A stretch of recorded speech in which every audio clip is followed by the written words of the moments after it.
It is the end of day one here at NADA in New Orleans, Louisiana, in some very interesting circumstances, dare I say.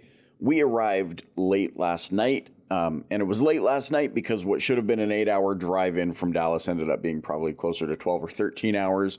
The roads were horrible. At time of recording this, New Orleans was hit by a freak snowstorm, and they are not equipped for this weather. I do not blame them. We are about as far south as you can get in the United States, given some locations in Texas and Florida, and they don't know how to handle this type of situation. Of course, where I grew up in Canada, I mean, the plows would have been going all night. That just did not happen. So when we arrived in the city, it was a sheet of ice. I mean, it was just bizarre. It's bizarre seeing palm trees and snow in the same visual. And of course, this has had an impact on this event. Here we are. This is the annual event, the biggest international automotive event in the world. And we're faced with these circumstances that are not favorable, that are undoubtedly bearing a huge expense, not only on the association, but a lot of the exhibitors that are involved. Many who had great financial commitments to bring in lots of team members and displays and shipping assets and collateral and giveaways, that all of those things are delayed. Team members are finding themselves stranded, unable to come into the city for this event.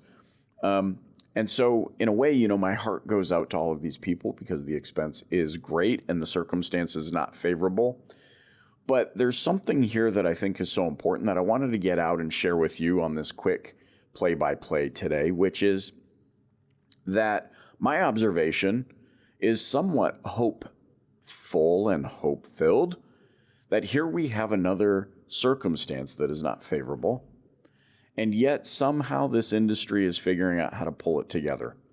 The show must go on, as they say, and earlier this afternoon, we attended the exhibit hall to take a look around, and it was not what you would typically see on a Thursday of NADA.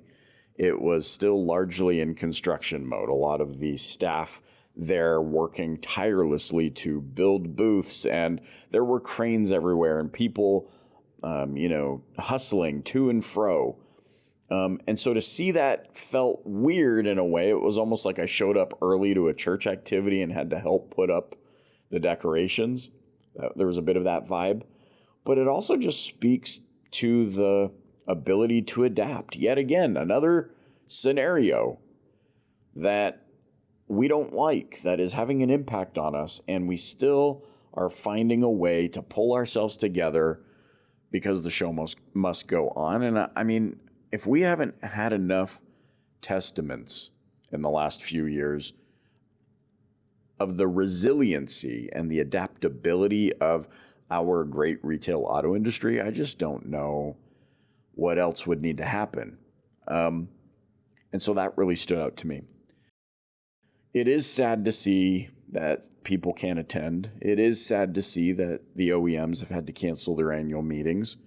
On the flip side of it, it's cool to see, organizations like J.D. Power and a few of the others who are saying, "Hey, we're going to adapt. We're going to figure it out." And so where there may have typically been some in-person, appearances, they switched them to digital. People still attended the events. They welcomed more people in, and led up the, I don't know what you want to call it, the gatekeeping of did you register and this and that. They were just excited to have people come and attend. And I think that's actually a really good idea in the long term, because people that may have typically not attended that event because they had to register or pay or do whatever, now just got a free taste of what that event is like, what the education and subject matter is like, and may be that much more likely to attend and pay for it or register ahead of time come next year. So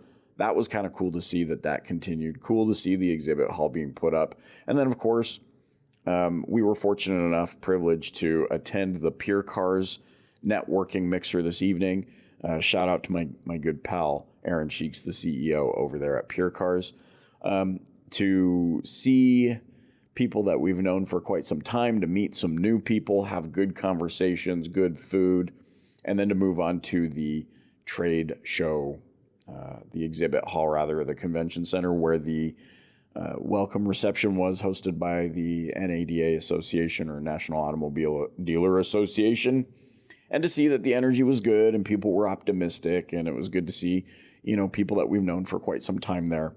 Again, the underscore to all of this is, if I had to sum up the play-by-play, it's that we are more resilient than we are giving ourselves credit for.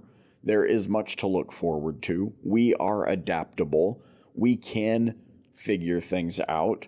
The undertone to my thoughts today that I wanted to share with you is that this industry is more adaptable than we probably give it credit for, and that this is a solution-oriented, problem-solving industry, of which I love being a part of. There you go. That's the play-by-play. Keep your eyes open. There's opportunities all about to solve problems, and the faster and more effectively you can solve a problem, the more opportunity will come your way. That's exactly what we're observing after the first day here at NADA in New Orleans.